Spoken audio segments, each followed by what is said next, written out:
एक आदमी को एक अजीब बकरी मिली। वो बकरी रोज उसे सोने के सिक्के देती थी।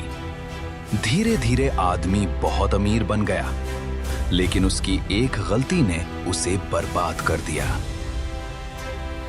एक छोटे से गांव में रघु नाम का एक गरीब किसान रहता था। दिन रात मेहनत करने के बाद भी उसके घर में अक्सर खाने की कमी रहती थी। कई बार केवल खाने की कमी के कारण उसे और उसके परिवार को भूखा ही सोना पड़ता था। इतनी मेहनत करने के बाद भी घर में कुछ नहीं बचता। भगवान, आप मेरी इतनी परीक्षा क्यों ले रहे हैं? तभी रघु की पत्नी आंसू भरी आंखों से रघु से कहती हैं, आज तो चूल्हा जलाने के लिए भी अनाज नहीं है। लगता है हमें आज भी भूखा सोना पड़ेगा। तभी रघु का बेटा मासूम आंखों से रघु से कहता है, बाबा, मुझे भूख लगी है।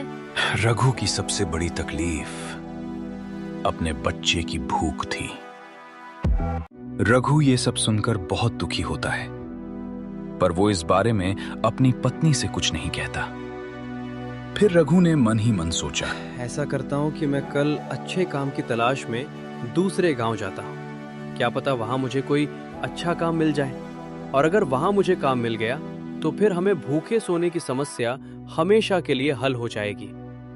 रघु अगले दिन जंगल के रास्ते दूसरे गांव जाने के लिए निकल पड़ा। उसके मन में बस एक ही ख्याल चल रहा था कि कैसे भी करके आज उसे दूसरे गांव में नौकरी मिल जाए, ताकि उसके परिवार को बार बार भूखा न सोना पड़े। जंगल का माहौल शांत था। हवा धीरे धीरे पेड़ों से टकरा रही थी और चारों तरफ एक अजीब सा सन्नाटा था। थोड़ी ही देर चलने के बाद रघु को किसी जानवर के कराहने की आवाज सुनाई दी। पहले तो रघु उस आवाज को सुनकर थोड़ा डर गया। ये क्या है?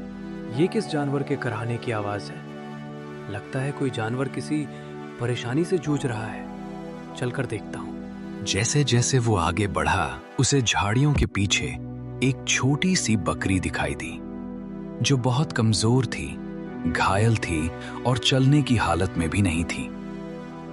रघु कुछ पल के लिए वहीं खड़ा रह गया। उसके मन में एक सवाल आया कि क्या उसे इस बकरी की मदद करनी चाहिए, क्योंकि खुद उसके घर में खाने की कमी थी। लेकिन अगले ही पल उसका दिल पिघल गया।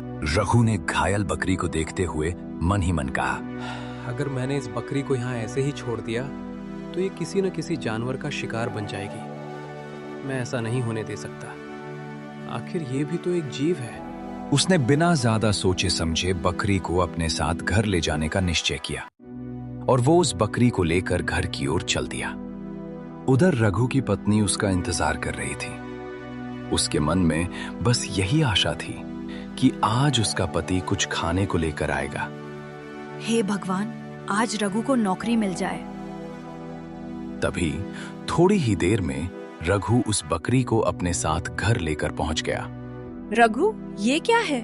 तुम अपने साथ बकरी क्यों लाए हो? और बताओ, क्या तुम्हें दूसरे गांव में कोई काम मिला? रघु ने कहा, नहीं, मुझे कोई काम नहीं मिला। जब मैं जंगल के रास्ते जा रहा था तभी मुझे ये बकरी घायल अवस्था में मिली। अगर मैं इसे वहीं छोड़ देता तो ये किसी न किसी जानवर का शिकार बन जाती, इसलिए मैं इसे रास्ते से ही अपने साथ वापस ले आया। ये सुनकर रघु की पत्नी रघु से थोड़ी नाराज हो गई और बोली, रघु, तुम्हें पता है हमारी हालत कैसी है, और ये जानते हुए भी तुम इस बकरी को यहाँ ले आए। हमारे बच्चों की भूख का क्या होगा? हमें तो उम्मीद थी कि तुम काम या खाने का कुछ इंतजाम करके लौटोगे, लेकिन तुम तो खाली हाथ लौट आए हो। रघु ने अपनी पत्नी को समझाते हुए कहा, अगर मैं इस बकरी को नहीं बचाता तो आज ये जीवित नहीं होती। इंसानियत यही कहती है कि किसी भी जीव को बचाना हमारा फर्ज है। और रही बात नौकरी की, तो मैं कुछ दिनों बाद फिर से प्रयास करूंगा। थोड़ी ही देर में रघु की पत्नी भी मान गई। उसने सोचा कि रघु ने भले ही नौकरी नहीं पाई, लेकिन घायल बकरी को बचाकर उसने इंसानियत का काम किया है। उसी समय उनका बेटा घर के बाहर आया और जैसे ही उसने उस बकरी को देखा, वो बहुत खुश हो गया। बच्चे की आंखों में चमक आ गई और वो दौड़कर बकरी के पास पहुंच गया। अरे माँ, देखो, पिताजी बकरी लेकर आए हैं। अब हमारे घर में भी एक नया साथी होगा। रघु और उसकी पत्नी ने अपनी जरूरतों को कम करके उस बकरी की सेवा की। उन्होंने उसे खाना दिया, पानी दिया और उसकी चोटों का इलाज किया। उनका छोटा बेटा भी अब उस बकरी के साथ खेलने लगा था और पहली बार उनके घर में थोड़ी सी खुशी दिखाई देने लगी थी। धीरे धीरे ऐसे ही कई दिन बीत गए। रघु रोज बकरी को चराने ले जाता, उसे खाना देता और उसकी खूब सेवा करता।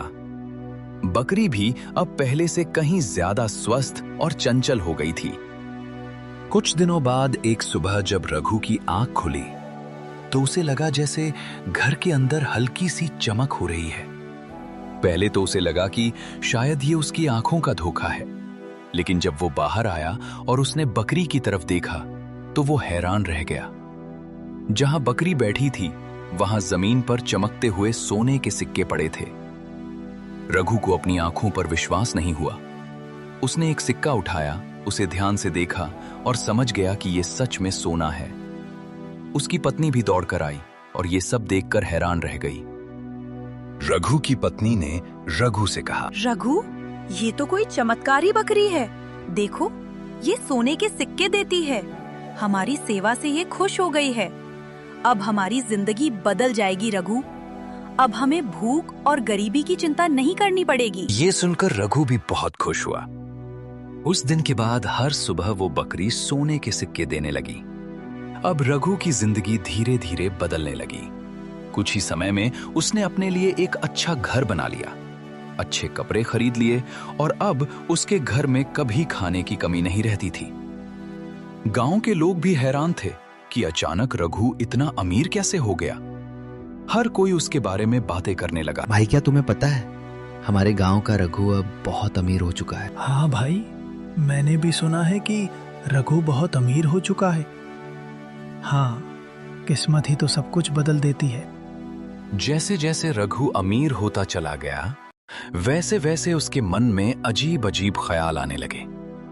वो सोचने लगा, अगर ये बकरी रोज इतने सोने के सिक्के दे सकती है तो इसके अंदर कितने सिक्के छिपे होंगे। ये विचार उसके दिमाग में बार बार आने लगा और धीरे धीरे उसने इस बात पर विश्वास करना शुरू कर दिया कि अगर वो उस बकरी को मार देगा तो उसे सारा सोना एक साथ मिल जाएगा। रघु ने जब अपनी पत्नी से ये बात की कि बकरी के अंदर कितने सोने के सिक्के होंगे तो उसकी पत्नी ने तुरंत कहा, रघु, पागल मत बनो। ये तुम क्या सोच रहे हो? तुम कब से इतना लालच करने लगे? ये सब विचार ठीक नहीं है। उस बकरी की वजह से ही तो हम आज अच्छे से खा पी रहे हैं। आज हमें उस परी की कृपा से कोई कमी नहीं रही। फिर क्यों तुम ऐसा सोच रहे हो? ये तुम्हारी ठीक बात नहीं है। रघु उस समय कुछ नहीं बोला। बाहर से वो शांत रहा, लेकिन भीतर ही भीतर उसके मन में लालच और जिज्ञासा की लहरें उठने लगीं। उसने तय कर लिया कि वो अपनी पत्नी से इस बारे में और बहस नहीं करेगा। उस रात जब सब सो गए तो रघु धीरे से उठा। उसने एक तेज चाकू उठाया और चुपके से बकरी के पास पहुंच गया। उसका दिल बहुत तेज धड़क रहा था, लेकिन उसके मन में सिर्फ एक ही ख्याल था कि आज वो बहुत अमीर बन जाएगा। जैसे ही वो बकरी को मारने के लिए आगे बढ़ा, अचानक पूरे कमरे में तेज रोशनी फैल गई। रघु घबरा गया और पीछे हट गया। तभी एक गूंजती हुई आवाज सुनाई दी, रघु, तुम ये क्या करने जा रहे हो? रघु डर के मारे कांपने लगा। उसने इधर उधर देखा, लेकिन वहां कोई नहीं था। फिर उसने बकरी की तरफ देखा और उसे समझ में आया कि वो आवाज उसी बकरी के अंदर से आ रही थी। रघु घबराकर बोला, तुम कौन हो? बकरी ने शांत और गहरी आवाज में कहा, मैं तुम्हारी किस्मत हूँ जो तुम्हारी मदद करने आई थी, लेकिन तुमने लालच में आकर मुझे ही खत्म करने का फैसला कर लिया। रघु की आंखों में आंसू आ गए। उसे अपनी गलती का एहसास होने लगा। उसने हाथ जोड़कर कहा, मुझे माफ कर दो, मुझसे बहुत बड़ी गलती हो गई। बकरी ने कहा, जो इंसान अपने पास मौजूद चीजों की कद्र नहीं करता और हमेशा ज्यादा पाने की चाह रखता है, वो एक दिन सब कुछ खो देता है। बकरी के इतना कहते ही वहां तेज रोशनी और धुआं हुआ। फिर बकरी वहां से हमेशा के लिए गायब हो गई। रघु को अपनी गलती का बहुत पछतावा हुआ, पर अब क्या हो सकता था। थोड़े ही दिनों में रघु का सारा सोना खत्म हो गया और वो फिर से पहले की तरह गरीब हो गया। लेकिन रघु को अपनी इस गलती का पछतावा जीवन भर के लिए याद रहता है। इसीलिए हमें हमेशा जितना हमारे पास है उसी में खुश रहना चाहिए।